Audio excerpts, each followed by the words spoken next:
ইছা ডাঙৰীয়া যেতিয়া পঞ্চায়ত সন্মিলনক সম্বোধন কৰিছিলে তেতিয়া এটা মই প্ৰতিশ্ৰুতি দিছিলোঁ যে পঞ্চায়তৰ সদস্য আঞ্চলিক পঞ্চায়তৰ সদস্যা আৰু জিলা পৰিষদৰ সদস্যসকলক আমি চৰকাৰী কৰ্মচাৰীৰ দৰে মেডিকেল ৰিইম্বাৰ্সমেণ্টৰ সুবিধা দিম। তাৰ মানে মুখ্যমন্ত্ৰীৰ লোকসেৱা আৰোগ্য যোজনাত তেওঁলোকে নামভৰ্তি কৰিব আৰু বেমাৰ আজাৰ হ'লে চৰকাৰী স্থায়ী কৰ্মচাৰীয়ে যেনেকৈ মেডিকেল ৰিইম্বাৰ্সমেণ্ট পায় আমাৰ পঞ্চায়তৰ সদস্যসকলেও তেনেকৈয়ে মেডিকেল ৰিইম্বাৰ্সমেণ্ট পাব। আজি কেবিনেটে এই স্কিমখন অনুমোদন কৰে। পঞ্চায়তৰ সদস্যসকলক মুখ্যমন্ত্ৰীৰ লোকসেৱা আৰোগ্য যোজনাত আমি অন্তৰ্ভুক্তি কৰিম আৰু তেওঁলোকে চৰকাৰী কৰ্মচাৰীসকলে যি ধৰণে বেমাৰ হ'লে মেডিকেল ৰিইম্বাৰ্সমেণ্ট ক্লেইম কৰে বা কোনোবা হস্পিটেলত কেছলেছ ট্ৰিটমেণ্টৰ সুবিধা পায়, সেম সুবিধা আমাৰ পঞ্চায়তৰ প্ৰতিনিধিসকলে পাই থাকিব। এই সিদ্ধান্তৰ ফলত 30,000 পঞ্চায়ত প্ৰতিনিধি উপকৃত হ'ব।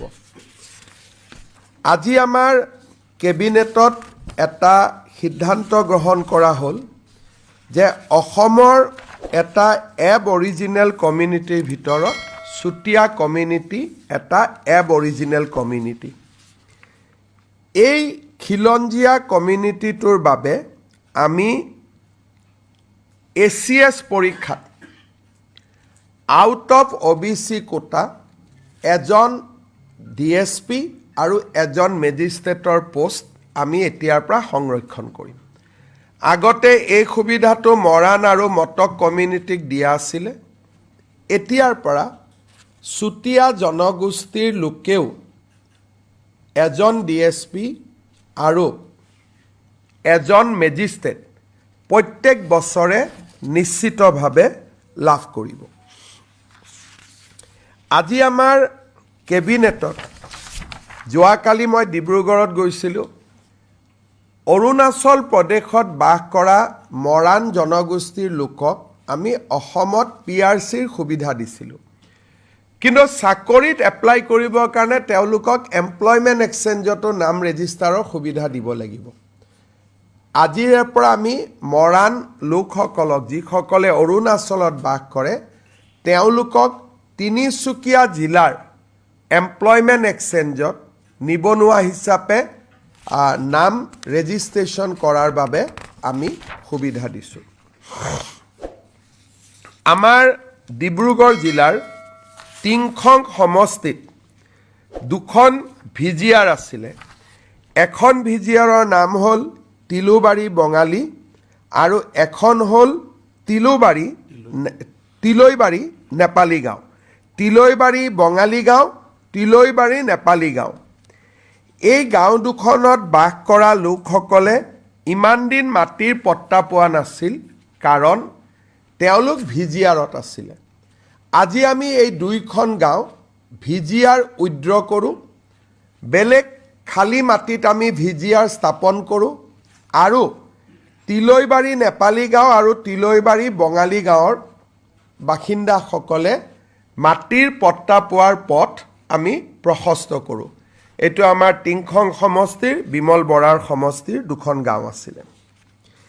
আজি কেবিনেটত আৰু এটা সিদ্ধান্ত লোৱা হ'ল, চাহ বাগিচাৰ মাটিৰ আবণ্টনৰ প্ৰপত্ৰসমূহ আমি 9 তাৰিখে দিনৰ 2 বজাত বিতৰণ কৰিম। কিন্তু বহুত চাহ বাগিচা নগৰ অঞ্চলত পৰে।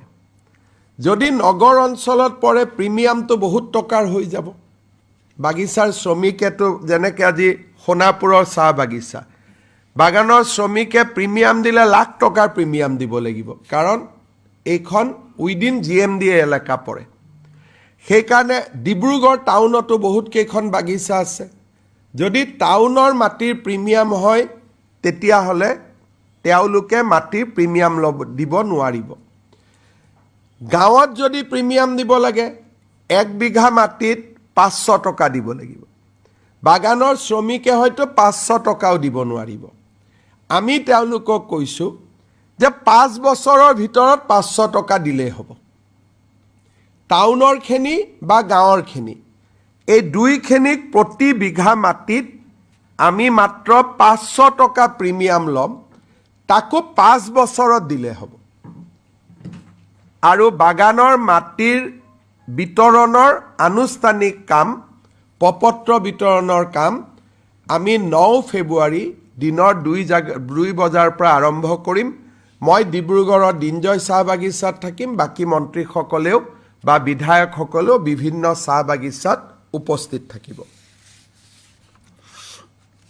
আজি আমি মিছন বসুন্ধৰাৰ অধীনত আমি অসমৰ কেইবাখনো জাগাত মাটিৰ পট্টা আমি বিতৰণ কৰোঁ।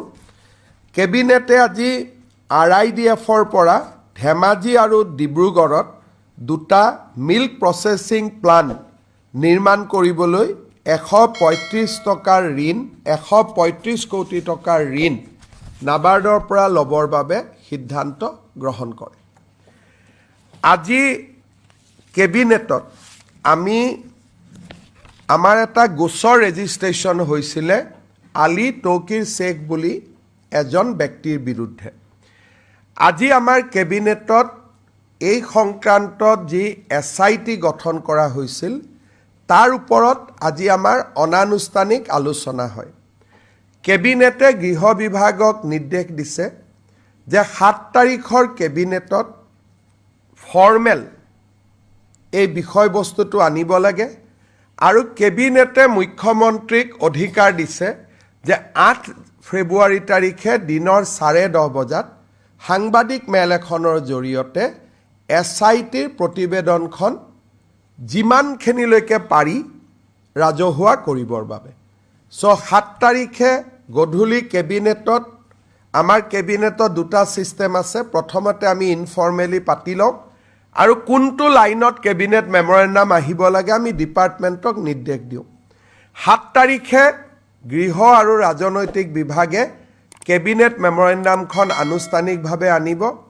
8 তাৰিখে দিনৰ 10:30 বজাত, ৰবিবাৰ আছে, আমি এই কেবিনেট মেমৰেণ্ডামখন বা SITৰ ৰিপৰ্টটো টু দ্য এক্সটেণ্ট পচিবল, যিখিনি গোপনীয় তথ্য নহয়, তাক আমি আটাইখিনিক ৰাজহুৱা কৰিবলৈ কেবিনেটে মুখ্যমন্ত্ৰীক অধিকাৰ প্ৰদান কৰিছে। 8 তাৰিখে 10:30 বজাত মুখ্যমন্ত্ৰীৰ এই কক্ষতে এই সাংবাদিক মেল অনুষ্ঠিত হ'ব। আপোনালোকক আমি আজিয়ে সাদৰ নিমন্ত্ৰণ কৰিছোঁ।